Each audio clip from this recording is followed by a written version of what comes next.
We're going to see how Botanical Rose in Cheltenham effectively use local and industry hashtags to make their content part of all the right conversations online. If you have any questions, please use the blue button inside Maybe, as it connects you to us all 24/7 and we love to help. So Botanical Rose are a florist in Cheltenham. They provide quality professional design flowers in a sustainable way. And if you look at their feed, I mean, it's gorgeous. That's what jumps out immediately. Is you've got fabulous images. It's eye-catching. It's just a beautiful feed. They've taken some fantastic images, and it's just a delight to look at.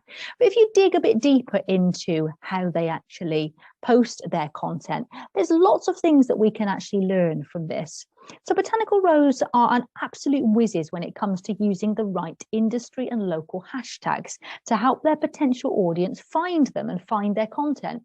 So if we just pick this first post, as with all of their posts, you've got a great image, but it's the hashtags that really jump out because they consistently include all the right sector hashtags. So things like Mother's Day gifts, but then also things like florist in Cheltenham, Cheltenham florist, Mother's Day, wedding florist, love local. So they've really covered the sector thing. So anything that someone might search of if they're looking for a florist or flowers, but also things like small businesses, local businesses, and obviously linked to their place, so Cheltenham.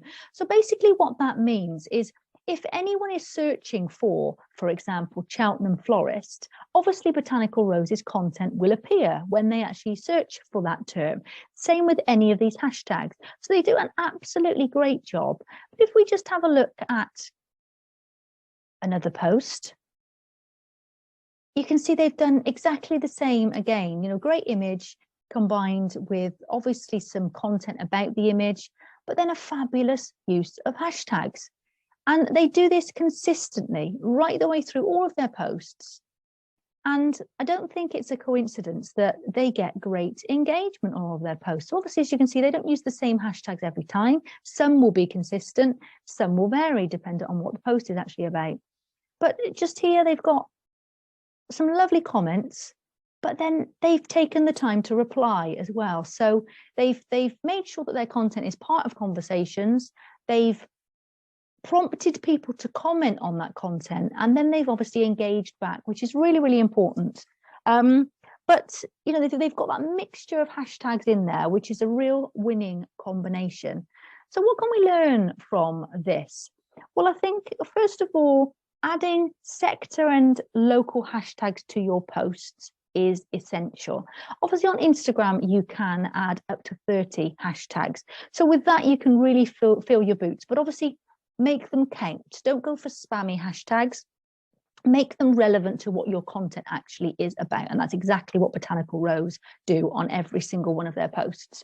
But then obviously you might have other feeds where you don't have the capacity to add that many. So for example, Twitter or, you know, Facebook, it's advisable to probably only include 2 or 3 hashtags. So then I think what we can take away from Botanical Rose's approach is the ones to include are your place, so your town or your city, your sector, so what is it you actually do, and then the topic of your post. So what is your post actually about? So if you include those 3 hashtags, you can't really go far wrong. But then the other learning is obviously when people do comment on your posts, make sure that you respond. That's essential. You know, you're posting to actually try and spark a conversation. So when you get that conversation, make sure that you engage and get involved. So let me show you how Maybe can actually help you with this. So in your Maybe account, under engagement and engage, you can actually create groups of hashtags or feeds that you want to be part of as a business. So for example, Botanical Rose, their account may add Cheltenham, Cheltenham florist, Mother's Day, Valentine's Day, and then maybe other local businesses that they want to actually engage with, just anything that they actually think is relevant to their business. But what you can do here is you can actually add those feeds or hashtags. So you can add hashtags to group, but then you can also add groups of either local businesses or sector related businesses that you want to engage with. But when you engage from here, you can engage across Instagram, Facebook, and Twitter. So essentially here, you can actually engage with all of the conversations that are relevant to your business across multiple platforms from one place. But also under engagement, you can also engage with people that comment on your post, just like we saw with Botanical Rose, and people that mention your feed too. So it makes sure that you are involved in all of the right conversations and engaging back with people that obviously engage with you. So I hope that's been useful. If you have any questions about any of the topics discussed on this video, please search for them in the search bar below and you'll find more videos on those topics. And I'll see you on another video soon.